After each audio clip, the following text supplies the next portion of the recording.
Hey everybody. So I'm gonna quickly go over how to do a measured move. So basically, measured moves and Fibonacci extensions are two of my favorite ways to gauge how high up a stock can go. Um, and that's always great when there's no resistances. When there is resistances, you can always use the resistances to say, it can go that high.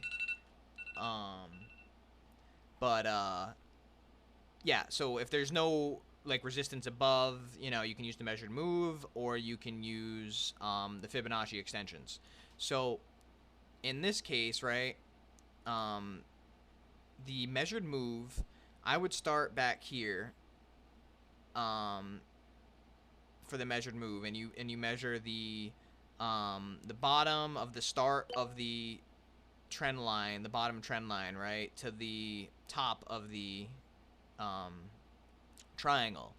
So basically that from this bottom here to this resistance at 800, it's $58, which also happens to line up with the 858 resistance. So basically there is a 858 measured move price target for this ascending triangle. Obviously this doesn't work all the time, and this thing could fail and come back down, and it could, break down this trend line and come down or whatever, or it can, go to 820 and then reverse. There's nothing perfect in the market, but this is just a method to gauge how high something can go. And basically, this measured move would have it would take however many days the triangle is. That's the amount of time for it to play out, basically, or that it might take, right?